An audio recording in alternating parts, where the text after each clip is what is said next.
Cerita ini memiliki dua versi teks dan audio. Silahkan pilih sesuai yang diinginkan, bisa dilihat di playlist. Bagian 5. Kedai Kopi Novel Dendam Pernikahan karya Poppy Novita. Aroma latte menguar di ruangan ber-AC. Dava memejamkan mata menikmati aroma yang begitu menggiurkan. Latte adalah salah satu kopi yang menjadi favoritnya sejak lama. Komposisi latte adalah espresso dicampur susu yang dipanaskan dengan uap. Susu yang dipanaskan akan membentuk foam lalu dijadikan kreasi minuman. Kali ini, Dava membentuknya menjadi gambar hati, patah. Sial, Dava mengumpat dalam hati. Semua kembali mengingatkannya kepada Nada. Wanita yang dulu selalu mencicipi kopi buatannya. Lalu memuji dan meneguknya perlahan dengan wajah berbinar. Dava mengepalkan tangan hingga urat di sekitar rahang terlihat.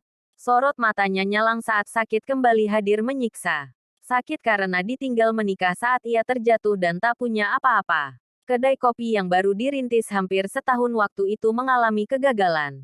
Satu-satunya wanita yang diharapkan menemani saat terpuruk, justru pergi meninggalkannya. Menikah dengan lelaki pemilik restoran ternama di Jakarta. Sakit hati membuat Dava bersumpah akan bangkit dan membuktikan kepada Nada bahwa ia akan jauh lebih sukses dan memiliki istri jauh lebih cantik dan baik. Dava dengan modal pas-pasan dibantu oleh Andreas untuk membangun kembali kedai. Azril meski tidak membantu dalam hal modal, tetapi lelaki itu sangat aktif dan kreatif dalam hal promosi. Entah melalui mulut atau sosial media, gerak lincahnya mampu mengundang banyak pembeli. 2 tahun setelahnya, kedai kopi yang diberi nama Coffee Fundraise meningkat tajam. Nama yang diambil dari ketiganya, yaitu Dava, Andreas, dan Azril. Usahanya tak sia-sia karena telah membuka cabang di beberapa tempat di Jakarta. Ternyata tekad yang kuat mampu membuat acuan yang besar. Bukan Dava namanya ketika patah hati. Akan menjadi semakin terpuruk dan merusak diri. Sakit hati justru membuatnya bangkit dengan sumpah kesuksesan yang harus ia raih. Kabar tentang Nada yang telah melahirkan seorang anak, membuat hatinya teremas menyakitkan. Bayangan masa depan yang dulu pernah diimpikan bersama Nada, harus dikubur sedalam-dalamnya. Bangkit dan kembali mencari cinta lainnya. Itu yang Dava inginkan. Namun, semua tak semudah yang diucapkan. Nyatanya hati masih saja sakit saat mendengar kabar Nada. Usia yang semakin bertambah dan menginjak kepala 3. Itu juga yang menjadi alasannya untuk segera mencari seorang istri. Humaira Chandani adalah gadis manis pelanggan salah satu kedai yang Dava pegang saat itu. Pembawaannya yang santun dan senyum yang ramah, mampu menarik hati Dava. Setidaknya, gadis itu tak kalah cantik dengan Nada. Bisa dikatakan wajah teduh gadis itu memperlihatkan bahwa ia jauh lebih baik daripada Nada. Hampir setahun hanya memerhatikan dalam diam. Entah apa yang membuat Dava yakin untuk meminangnya. Satu hal yang Dava tahu, bahwa Aira adalah tipe gadis taat agama. Rasanya akan percuma jika ia mendekati untuk mengajak pacaran lebih dulu sebelum lanjut ke pernikahan. Lagi pula, Dava merasa trauma dengan pacaran. Nyatanya, pacaran selama 5 tahun tak menjamin akan berakhir di pelaminan. Hanya beberapa kali bertegur sapa saat di kedai, membuat Dava akhirnya memutuskan untuk melangkah maju. Sempat terkejut, karena ternyata gadis itu yatim piatu. Sama sekali tidak punya saudara. Satu-satunya keluarga adalah Vida yang tak lain pemilik minimarket tempat Aira bekerja. Namun, semua itu sama sekali tak membuat Dava mundur untuk menikahi gadis 24 tahun itu. Vida dan Hizam yang menjadi wali. Dari mulai acara lamaran, sampai pernikahan. Sepasang suami istri itu yang berperan penting karena sudah menganggap Aira adik sendiri. Tak ada perbedaan antara bawahan dan atasan di antara Vida dan Aira. Justru kedekatan yang begitu mendamaikan. Begitu yang Dava perhatikan. Ketukan pintu membuyarkan lamunan Dava. Ia menghela napas panjang sebelum mengizinkan seseorang di balik pintu untuk masuk. Dava meneguk pelan kopi saat dilihat kedua sahabatnya berjalan mendekat. Udah makan siang belum, bos? Azril bertanya. Kedua tangan menenteng kantong plastik transparan berisi nasi bungkus lauk ayam. Setelah meletakkan di meja, ia duduk di kursi depan bersama Andreas yang meletakkan minuman. Tumben perhatian. Dava mendengkus pelan sambil menikmati kopinya. Dah, bos. Gini-gini gue tipe kawan sejati yang peduli atas perut teman sendiri. Biasanya kalau lagi galau, bakal lupa makan. Ngomong apaan sih? Lo? Andreas berdecak, tak menghiraukan dan lebih memilih segera membuka bungkus nasi. Berisik, siapa juga yang lagi galau? Gue udah makan tadi di rumah. Udah kenyang. Dava meletakkan kopi yang tinggal setengah. Tumben udah makan. Biasanya sampai siang juga belum makan. Andreas mulai melahap nasi dan mencuil ayam yang dicocol ke sambal. Ya bedalah. Sekarang gue udah punya istri. Enak juga punya istri. Segala macam disiapin. Dava tersenyum lebar dan menyandarkan punggung. Dah. Pengantin baru sombong bener. Perasaan semalam baru aja uring-uringan. Azril meneguk jus jeruk dari gelas dan mulai melahap lalapan. Lo gak lihat mukanya balik songongnya. Itu artinya bukan cuma jatah makan yang didapat. Tukas Andreas. Abis main bola semalam. Bos. Dava hanya tersenyum sebagai jawaban. Mengambil sebatang rokok dari meja dan menyulutnya. Mantap bosku. Lanjutkan. Tawa Azril pecah seketika. Tapi gimana? Gol kagak? Azril menatap berbinar dengan kedua alis naik turun.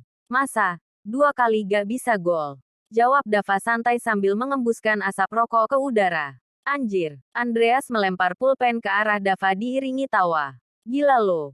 Bos, doyan apa ketagihan? Bos. Azril berdecak sambil garuk-garuk kepala. Gue jadi pengen kalau kayak gini ceritanya. Buruan kawin sono sama kambing emak lo. Sahut Andreas. Buset. Dah, kambing emak gue baru aja lahiran. Entar gedean dikit gue sate dah tuh. Berisik banget sih kalian. Tegur Dava.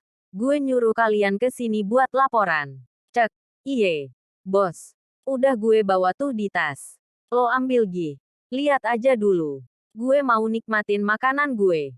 Dava menggeleng malas. Berdiri lalu berjalan ke sofa. Duduk di sana dengan rokok di mulut. Sedangkan tangan membuka tas ransel milik Andreas. Kemudian sibuk dengan map berisi laporan keuangan bulan ini. Va. Entar abis ini gue ajak lo ke tempat yang strategis buat buka cabang baru. Ucap Andreas di sela-sela makan. Di mana? Ya entar gue kasih lihat. Oke, ini kembaliannya ya, Bu. Terima kasih banyak. Aira tersenyum ramah kepada pembeli. Sama-sama, Neng. Setelah pembeli keluar, Aira merapikan meja dan menata barang di sekitar kasir. Aira, kamu lihat kursi ijo? Enggak. Tanya Aulia. Salah satu karyawan.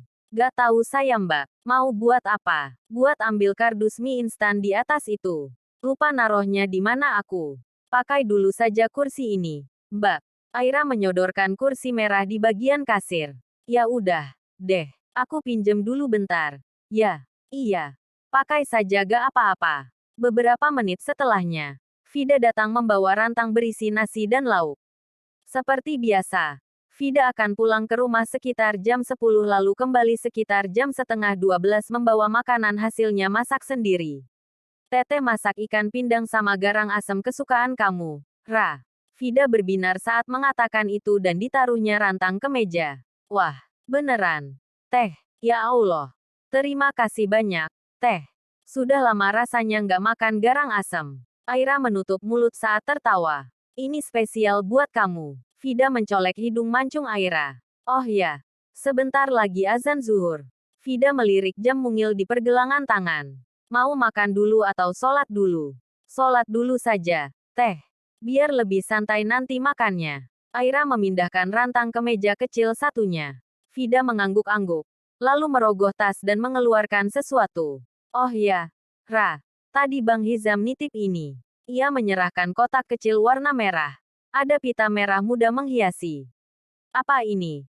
Teh, kado dari Ilham. Kemarin Ilham datang ke kampus. Dan nitip itu buat kamu. Katanya nggak enak mau ngasih langsung. Oh, tolong sampaikan terima kasih saya ya, Teh.